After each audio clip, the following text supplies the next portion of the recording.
Sir, ഈ കഴിഞ്ഞ കുറച്ച് നാളുകളായി നമുക്ക് തോന്നുന്നത് വി.ഡി. സതീശന് പിന്നാലെയാണ് ചില ഇടതുപക്ഷ സോഷ്യൽ മീഡിയ ഹാൻഡിലുകൾ എന്നുള്ളതാണ്. കാരണം വി.ഡി. സതീശൻ എവിടെ പോയാലും അതിന് ഏതെങ്കിലും തരത്തിലുള്ള ചില നെഗറ്റീവ് പരാമർശങ്ങളോട് കൂടിയ ദൃശ്യങ്ങളും അല്ലെങ്കിൽ ഫോട്ടോകളും ഒക്കെ നമുക്ക് ഇത്തരത്തിൽ ഇടതുപക്ഷ സൈബർ ഹാൻഡിലുകളിൽ കാണാൻ സാധിക്കുന്നുണ്ട്. അതായത് ഇടതുപക്ഷത്തിന് അല്ലെങ്കിൽ CPIM ഏതെങ്കിലും രീതിയിൽ ഒരു കൂട്ടം ആളുകളെ ഇതിനായി തന്നെ നിയോഗിച്ചിരിക്കുന്നു എന്ന് വേണം കരുതാൻ. കാരണം അത്തരമൊരു ടീമാണ് ഇത് കൃത്യമായും ഫോളോ ചെയ്യുന്നതും അത്തരത്തിലുള്ള അപ്ഡേറ്റുകൾ സോഷ്യൽ മീഡിയ വഴി പ്രചരിപ്പിക്കുന്നതും. എന്തുകൊണ്ടായിരിക്കാം ഇങ്ങനെ ചെയ്യുന്നത്? അല്ലെങ്കിൽ ഞാൻ ഈ പറഞ്ഞ കാര്യത്തിനോട് പ്രദീപ് സാറിന് എന്ത് തോന്നുന്നു?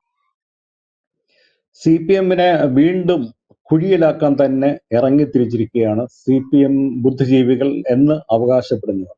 ഇത് സൈബർ പപ്പരാസുകളാണ്. നമുക്ക് പപ്പരാസുകളെ അറിയാം.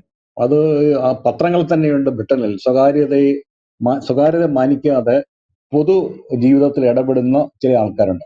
ഡയാന രാജകുമാരി പപ്പരാസുകളിൽ നിന്ന് രക്ഷപ്പെടാൻ വേണ്ടിയുള്ള ശ്രമത്തിനിടയിലാണ് അപകടത്തിൽ മരിച്ചത്. ചരിത്രം അങ്ങനെ പറയുന്നുണ്ട്.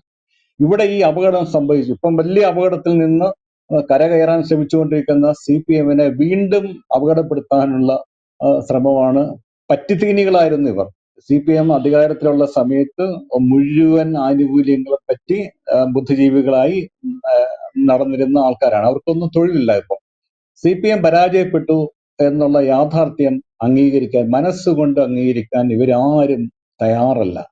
CPM ഭരണത്തിലിരുന്ന 10 വർഷവും അക്കാഡമികൾ, അങ്ങനെയുള്ള സാംസ്കാരിക സ്ഥാപനങ്ങളുടെയൊക്കെ തലപ്പത്ത് ഇരുന്ന് അതിന്റെ സുഖം നുണഞ്ഞവരാണ്.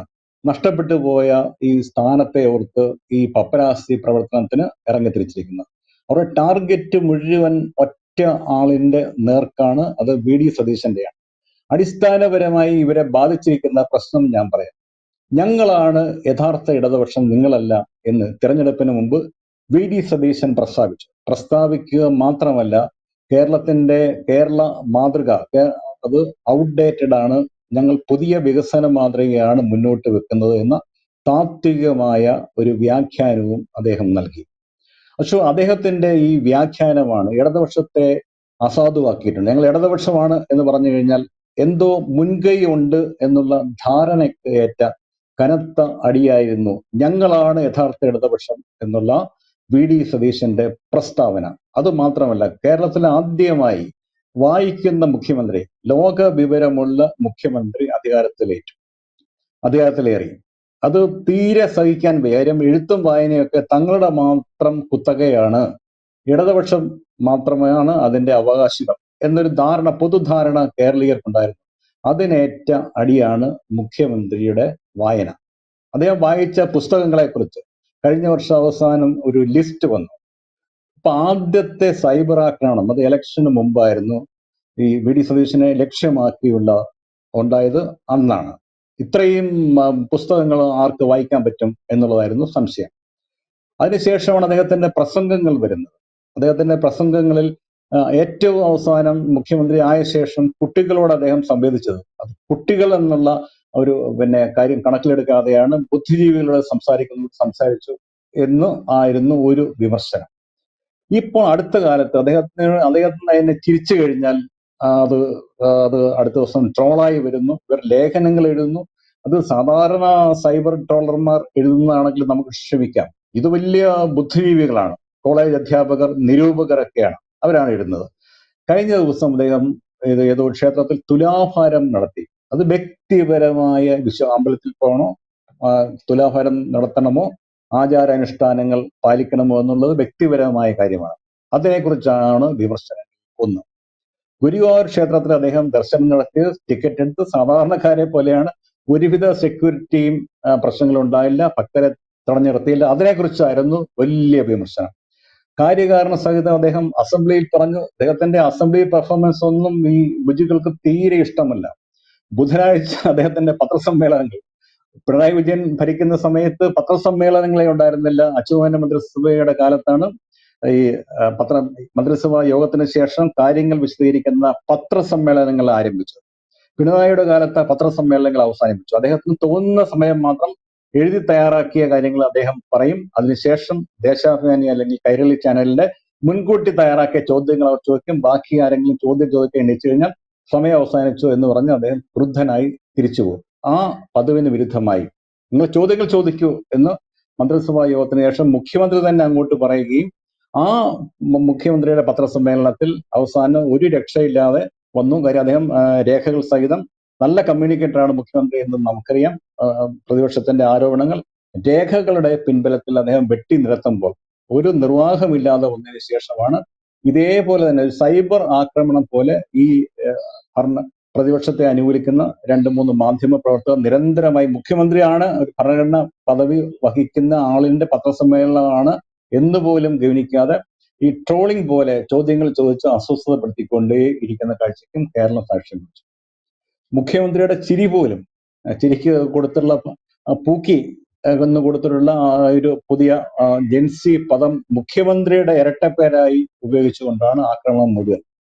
മുഖ്യമന്ത്രിയായി സത്യപ്രതിജ്ഞ ചെയ്തപ്പോൾ അദ്ദേഹത്തിന്റെ അച്ഛന്റെ പൂർണ്ണമായുള്ള പേര് പറഞ്ഞപ്പോൾ ജാതിപ്പേര് ചേർത്തു എന്നാണ് ആക്ഷേപം. അദ്ദേഹം ഒരു ജാതിപ്പേരും ചേർത്തില്ല. അച്ഛന്റെ പൂർണ്ണ നാമം അങ്ങനെയാണ്, വടശ്ശേരി ദാമോദരൻ മേനോൻ.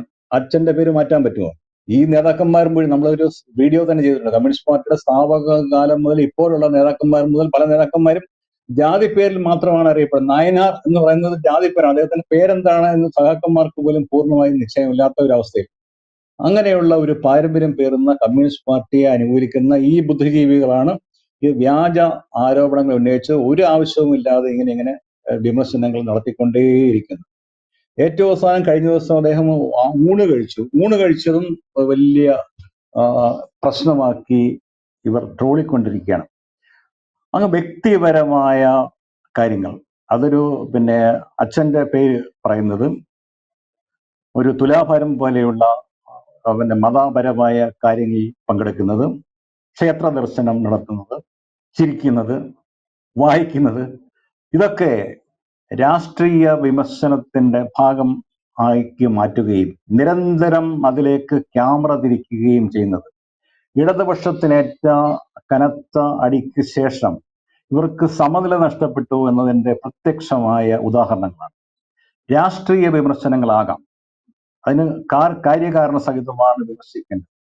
സംവാദങ്ങളിൽ അതിന് നമ്മൾ എന്താണ് പറയുന്നത് അതിനെ 1, 2, 3, 4 അക്കമിട്ട് നിരത്തിയാണ് സംവാദങ്ങളിൽ പ്രശ്നങ്ങൾ ഉന്നയിക്കേണ്ടത്. അല്ലാതെ നിങ്ങൾ ചിരിച്ചപ്പോൾ അതിന് സൗന്ദര്യമില്ല, നിങ്ങളെ കണ്ടപ്പോൾ അങ്ങനെ ഇരിക്കുന്നു ഇങ്ങനെ ഇരിക്കുന്നു നിറത്തിന്റെ പേരിൽ, അല്ലെങ്കിൽ മനുഷ്യന്റെ ഇത് പ്രത്യേകതകളുണ്ട്, എല്ലാ മനുഷ്യർക്കും പ്രത്യേകതകളുണ്ട്, ചിരിക്കുന്നത്, സംസാരിക്കുന്നത്, അതിന്റെയൊക്കെ പേരിൽ വിമർശിക്കാൻ ആരംഭിച്ചു കഴിഞ്ഞാൽ അതെന്തോ അധപ്പതനമാണ് ഉള്ളത്.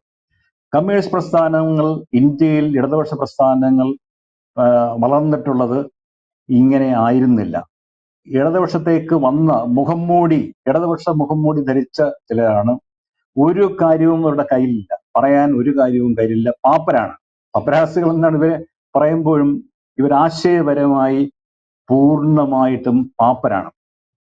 അതിന്റെ പ്രതിഫലനമാണ് മുഖ്യമന്ത്രിക്കെതിരായിട്ടുള്ള അർത്ഥരഹിതമായ ഈ പപ്പരാസി പ്രവർത്തനങ്ങൾ. ഇത് ഇടതുപക്ഷം നേരിടുന്ന ആശയ ദാരിദ്ര്യത്തിന്റെ ഏറ്റവും പ്രകടമായ ഉദാഹരണങ്ങളാണ്. അത് കേന്ദ്ര കമ്മിറ്റി വിലയിരുത്തൽ പുറത്തു വന്നു, സംസ്ഥാന കമ്മിറ്റിയുടെ വിലയിരുത്തലൊന്നും അംഗീകരിച്ചിട്ടില്ല. ധാർഷ്ട്യം, അഹങ്കാരം ഒക്കെ, അഴിമതി ഒക്കെ പ്രധാനപ്പെട്ട കാരണങ്ങളാണ് പരാജയത്തിനെന്ന് ഇടതുപക്ഷ കേന്ദ്ര കമ്മിറ്റി, CPM-ന്റെ കേന്ദ്ര കമ്മിറ്റി കണ്ടെത്തി. കഴിഞ്ഞ തെരഞ്ഞെടുപ്പിൽ ഇടതുപക്ഷത്തെ കുഴിയിലാക്കാൻ ഈ പപ്പരാസികൾ, ബുദ്ധിജീവികൾ എന്ന് നടിച്ച് സൈബർ ഇടങ്ങളിൽ കൂടി മുഴുവൻ തോന്നിവാസങ്ങൾക്കും മഞ്ചേശ്വരമംഗലം പാടിയ ബുദ്ധിജീവികളുടെ പങ്ക് എന്താണെന്ന് കൂടി കേന്ദ്ര സമിതി അന്വേഷണം നടത്തി. അതും പരാജയ കാരണങ്ങൾ ഉൾപ്പെടുത്തണം എന്ന് എനിക്കൊരു വിനയപൂർവ്വം അപേക്ഷയുണ്ട്. ഒരു കാരണവശാലും ഈ സൈബർ ഇടങ്ങളിൽ വ്യക്തിപരമായ അധിക്ഷേപം നടത്തുന്ന സൈബർ പപ്പരാസികളെ വെച്ചു പൊറിപ്പിക്കാൻ പാടില്ല. CPM-ന് എങ്ങനെ ഏതെങ്കിലും കാരണവശാൽ അവർ നന്നാകാൻ തീരുമാനിച്ചു കഴിഞ്ഞാൽ നന്നാകും. ഞാൻ ഏതെങ്കിലും കാരണവശാൽ നന്നാകും എന്ന് പറഞ്ഞ മനഃപൂർവ്വമാണ്, നന്നാകാനുള്ള ഒരു ലക്ഷ്യവും കാണുന്നില്ല. നന്നാകാൻ തീരുമാനിച്ചു കഴിഞ്ഞാൽ ആദ്യം ചെയ്യേണ്ടത് ഈ പപ്പരാസികളെ അടിച്ചു പുറത്താക്കുക എന്നുള്ളതാണ്. ഈ പപ്പരാസികൾ ഇതിനെ വീണ്ടും അധപ്പതനത്തിന്റെ നെല്ലിക്കുഴിയിൽ എത്തിയിരിക്കുന്ന CPM-നെ വീണ്ടും താഴേക്ക് ചവിട്ടി താഴ്ത്തും. ഏതായാലും VD സതീശന്റെ സ്വകാര്യ ജീവിതത്തിലേക്ക് കൂടി ഇടതുപക്ഷത്തിന്റെ പ്രദീപ് സാർ പറഞ്ഞതുപോലെയുള്ള ബുദ്ധിജീവികൾ കടന്നു കയറുന്നുണ്ടോ എന്നുള്ള ഒരു ചോദ്യമാണ് അവസാനിക്കുന്നത്. ഇത്തരത്തിൽ എന്തുകൊണ്ടായിരിക്കാം വി.ഡി. സതീശൻ ചെയ്യുന്ന എല്ലാ കാര്യങ്ങളിലേക്കും ക്യാമറ തിരിച്ചുകൊണ്ട് അതിന് വളരെ ഒരു നെഗറ്റീവ് ഷെയ്ഡ് കൊടുത്ത് ഇവർ സോഷ്യൽ മീഡിയയിൽ പ്രചരിപ്പിക്കുന്നത്? അതിന്റെ പിന്നിലുള്ള ഒരു അജണ്ട എന്താണ് എന്നതും വളരെ വളരെ വ്യക്തമാണ്. Thank you sir.